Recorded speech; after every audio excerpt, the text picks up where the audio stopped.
All right, boss, I got me hammer and I got me DACA gun. I'm ready to go. Where's the tank?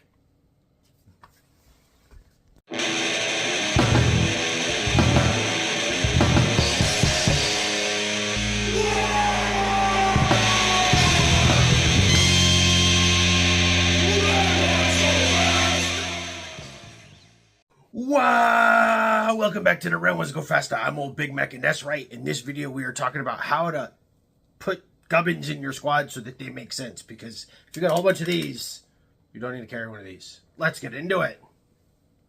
That's right. We are talking squad loadout. And while I'm going to be very orky in this, because it is the Red Ones Go Faster, and I am an orc, this advice really does apply to all Warhammer 40k armies because they are all built the same way in 10th and a half edition. Now, what do I mean by that? You graybeards well know, way back in the Dizay, you had to pay points for every single upgrade in a squad. So when you took your squad of guys, you had your basic loadout. So your regular Space Marines all had bolters, and that was that. And you had to pay for everything else, literally, including like the grenades that the squad carried, any special weapons, any heavy weapons. Even the upgrade to a sergeant was a points addition to your squad, and that was how they made the game kind of fair.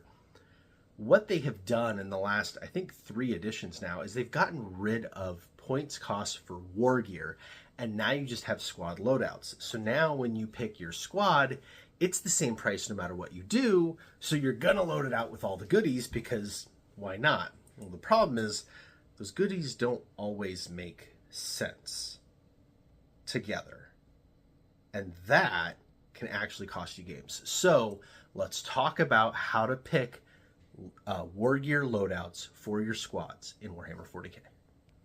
Now, this particular squad is no longer a thing in Warhammer 40k, and that, of course, is the old school tank buses where things like your tank hammer and the rocket launchers were in the same squad. And this is exactly the kind of loadout that you want to avoid. And there is a reason for that. When you think about how you play Warhammer 40k, it is a boiled down to its very, very basic bones. It is a move, shoot, assault game, right? So all of your units are doing those things. They're all going to move or not. They're all going to shoot or not. They're all going to assault or not. But what happens is typically you have units that only do really one of those things well. If you have a unit that is really good at shooting things, it tends to sit in the back and not move so that it has all of the advantages of shooting and hopefully not getting assaulted back or anything like that, right? So they are just shooting. So if you have, again, we'll go really old school here. If you've got a Devastator squad for your Space Marine Beakies and they had 4 plasma guns, or they were like plasma cannons. There we go. Plasma cannons or las cannons or multi-meltas or missile launchers. You call them rocket launchers. If you call them missile launchers, they always miss. I digress. Or 4 rocket launchers. If you took a veteran sergeant and gave him a power fist, that was a huge waste of points because all he's going to do is stand there in the back holding his power fist and nobody is going to touch him. And those points are points that you're wasting. Well, then the points became free and it was like, oh, well, let's just load it up anyway because who cares? You might as well take the power fist.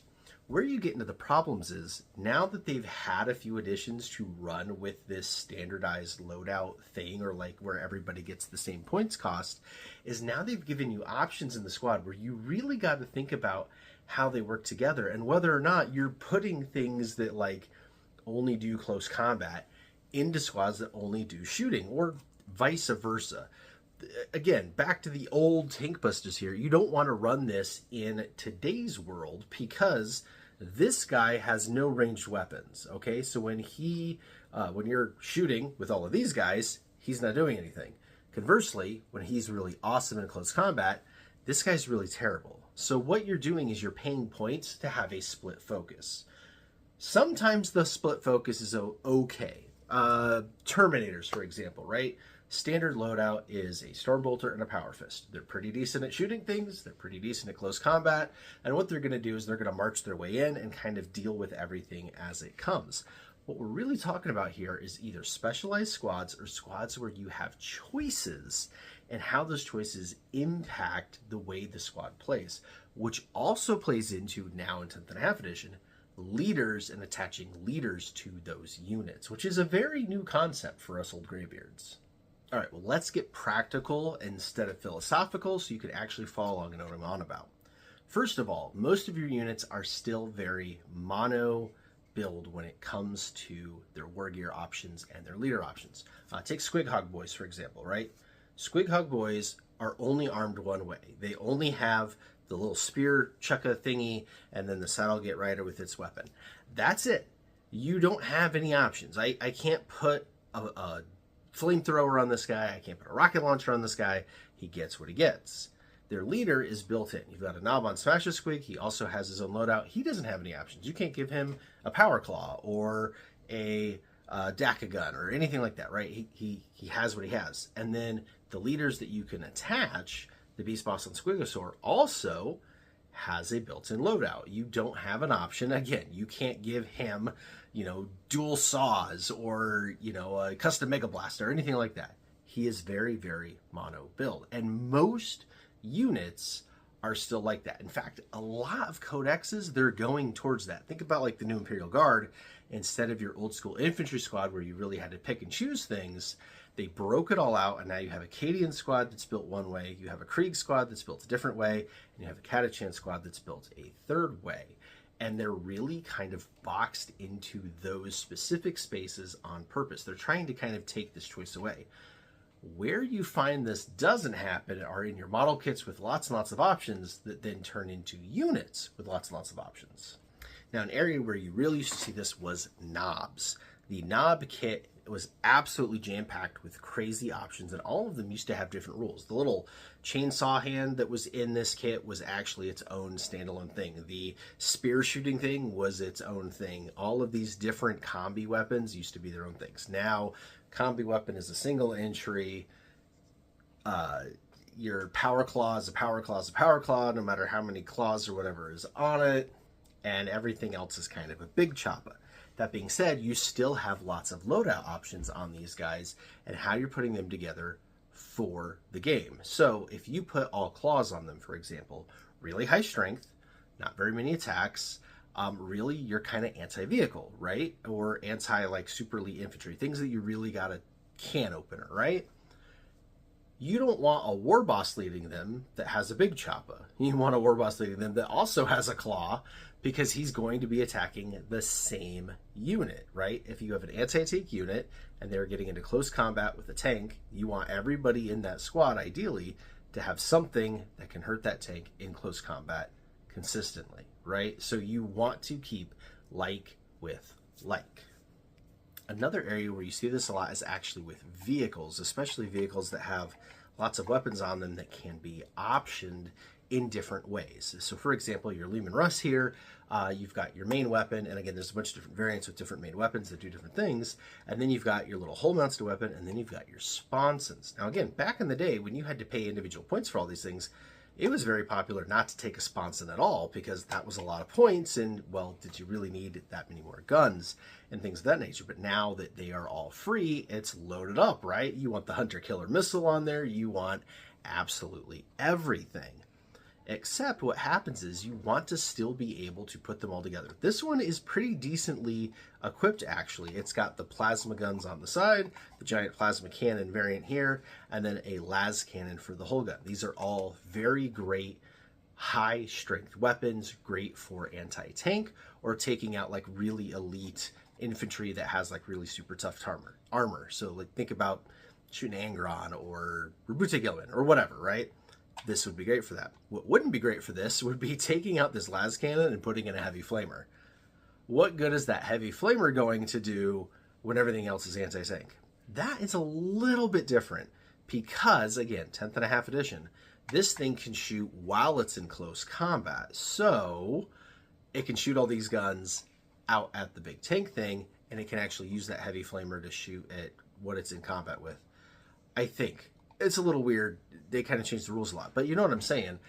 There becomes a use for it, especially thinking like Overwatch style, right? If you've got your tank in the back and somebody pops in with something from Deep Strike or whatever, and they come in and they go and they assault your tank that you thought was safe, having something like a heavy flamer on it that automatically hits so that you can kind of like discourage that from happening, Sometimes a gun that you don't shoot but prevents you from getting assaulted is still worth its weight in gold, right?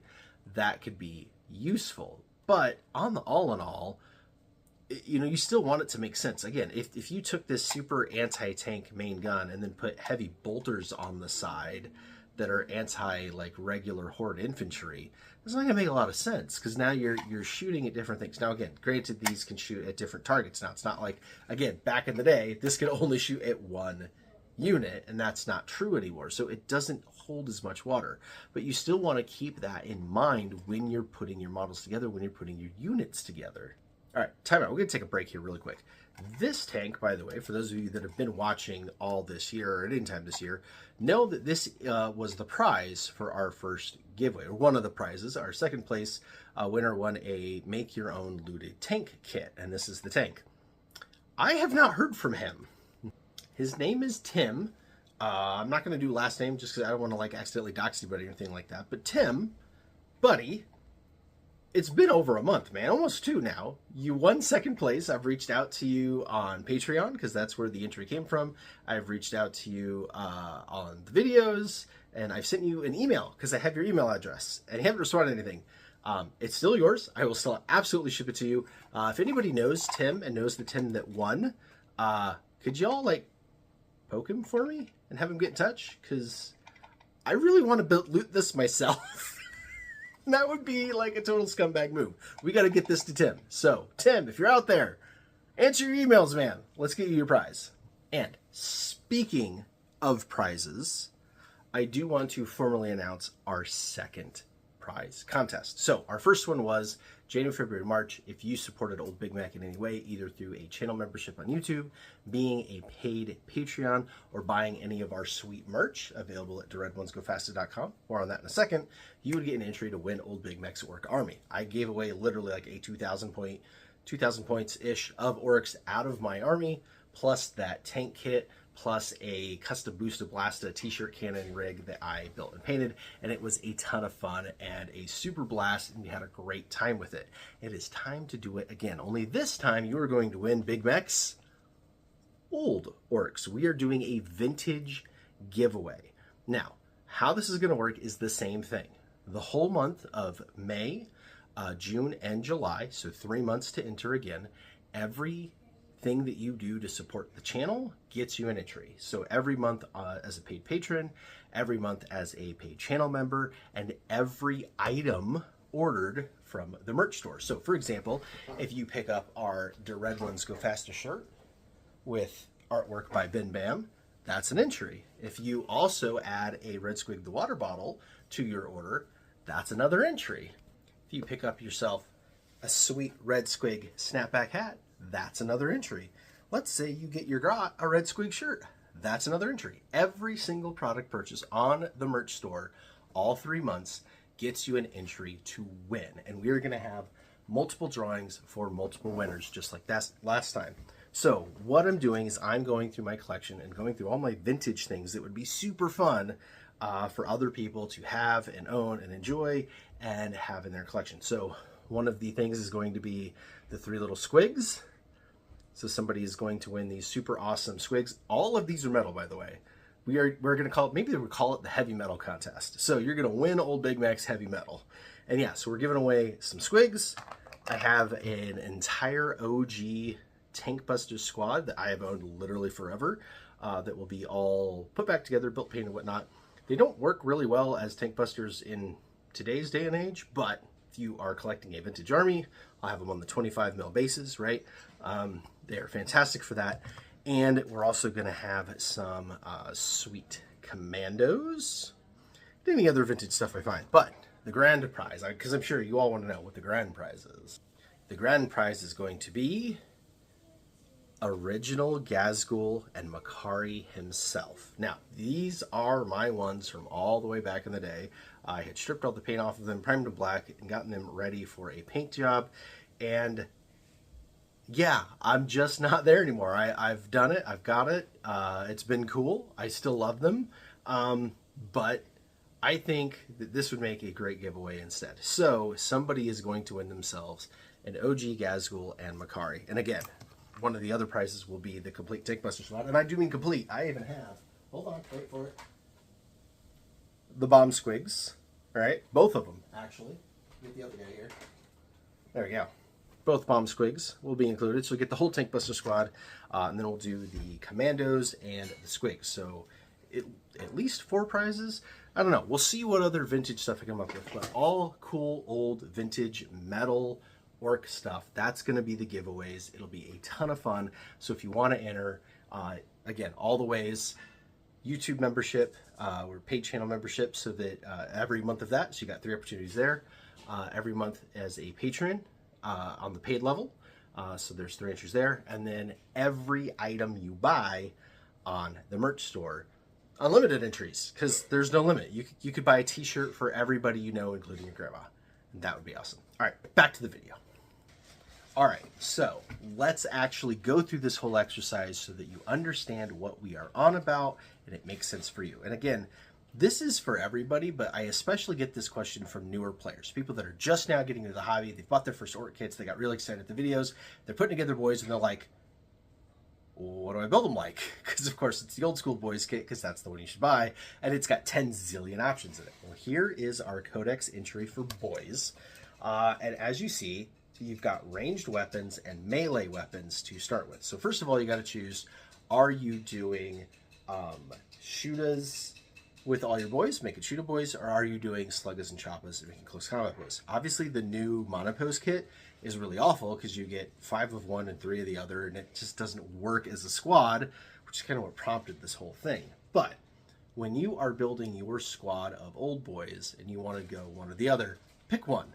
Pick one and build it. So let's pick shooter boys. We're going to go with some DACA. It is time for more DACA. We're going to have 10 shooter boys, right? So you build 10 orcs, you give them shootas.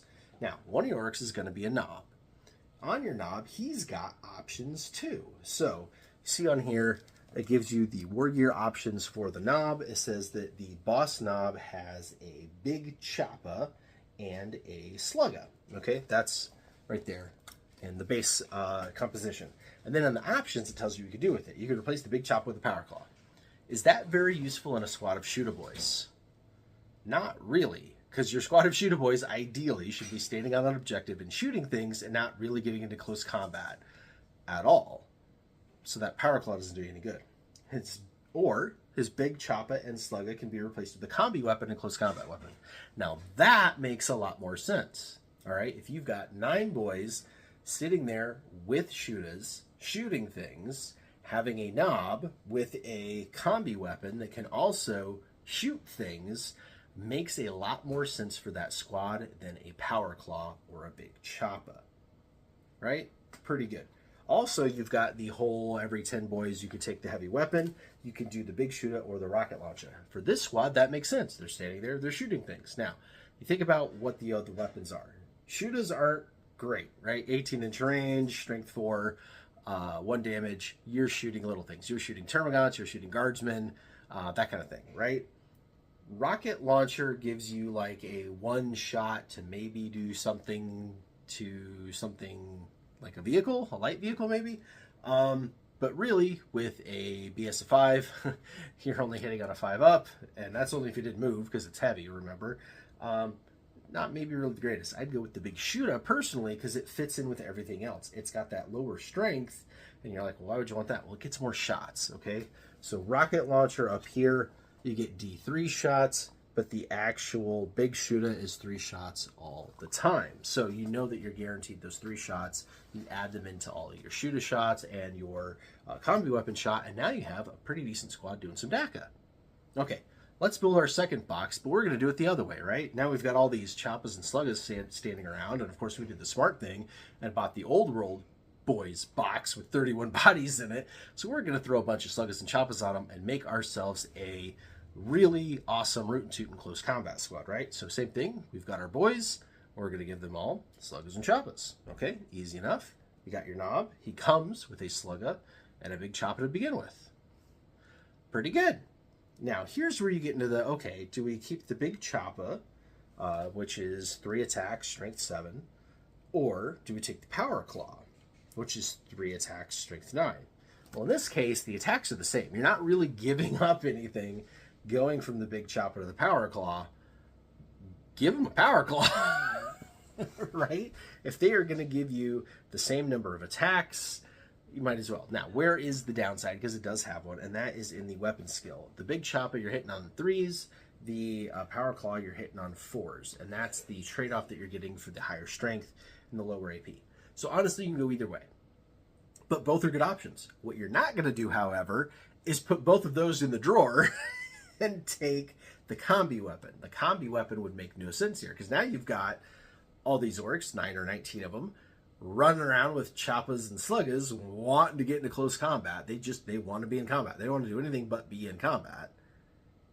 If you take a gun that you can't use, that doesn't make a whole lot of sense.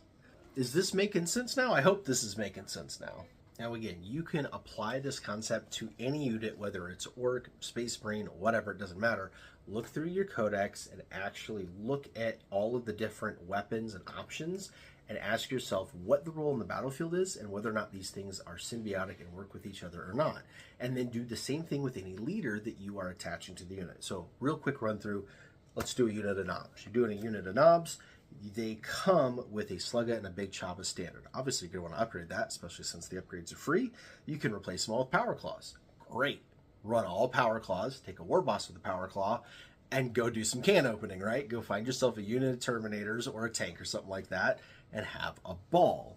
You also have the option of having the Slugga and Big Chopper replaced with the Combi weapon and Close Combat weapon, as well as you could take an Ammo Runt, which allows you to have lethal hits on your shots. Now, obviously having an ammo runt with a bunch of sluggas doesn't make a whole lot of sense.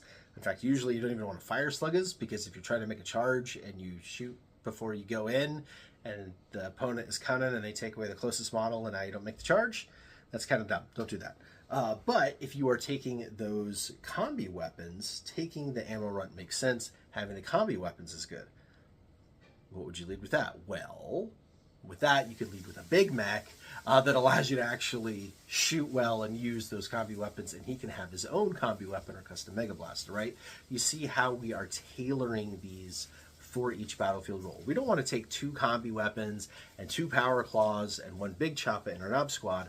That Knob Squad isn't going to do us any good. It's not going to be good anywhere in the actual game. It's going to be subpar in everything instead of actually being able to achieve its battlefield role.